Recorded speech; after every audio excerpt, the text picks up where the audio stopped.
Hey, Brian Steer, Blue Homes Real Estate, jumping on for this week's edition of Just a Tip Tuesday. This week's tip is going to be for buyers, and the tip is don't believe everything you see on the news and you read on the internet. There's a ton of articles and news and people talking about the real estate market crashing, prices going down. Everyone wants to wait on the sideline now to buy until the prices go down.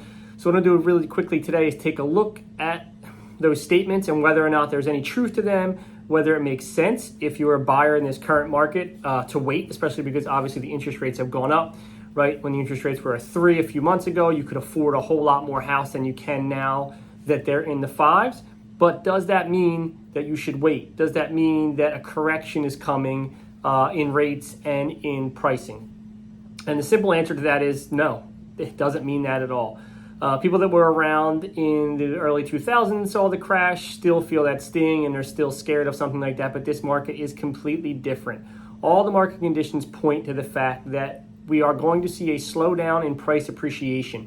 We've gone through 2 years recently that were really unsustainable in price appreciation, and it was created by a lot of factors. However, the biggest factor was the interest rate stayed so low. When the interest rate stayed at 3% and under 3%, people were able to keep up with large price increases because they were paying such a low interest rate. Now that the interest rate has jumped up significantly, the prices can't keep moving at the same pace they were moving before. They're going to shift back down. They're going to continue to go up, but it's probably going to be at a safer,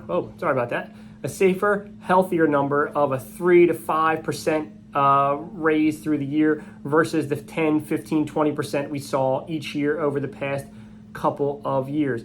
Interest rates going down, totally possible. Are we ever going to see them in the 3s again or under 3?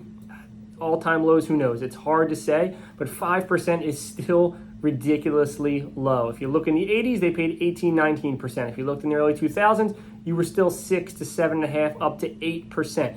We're still well below those numbers and way below some of those numbers. So in the end, our inventory is still extremely low. Buyer demand has slowed down a little bit because some people have been priced out based upon the interest rate jump, but the buyer demand is still very high. It still outweighs the supply, which means the prices are going to continue to move. They're just going to move at a slower rate based on the fact that it has all slowed down a little. We're not seeing 5, 6 offers on every property in 2 days. We're not seeing everything fly off the market in 1 or 2 days.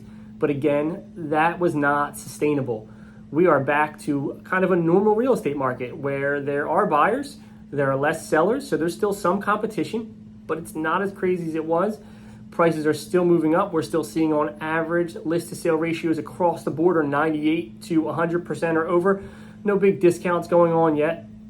And as long as the inventory stays low, there is zero reason for the prices to come down at all, let alone to come crashing down. So if you're a buyer and you can still afford to buy, a 5% interest rate is not the end of the world. It's still really, really good. And the prices are going to continue to move up, in my opinion. So if the interest rate goes up more in the future and the prices go up, you're going to find yourself in a worse position moving forward than you are now. So I would really consider getting out there, taking a look, and pulling the trigger if you find the house that's right for you. Sorry guys, and this one's a little long-winded today. I usually try to be quick on the Tip Tuesday videos, but this is important information in my opinion to get out there, so I hope it was helpful. If you have any questions, if I can help at all, give me a call, 609-425-9428. Drop a message below, and I will get back to you. Thanks for watching, guys, and we'll see you on the next one.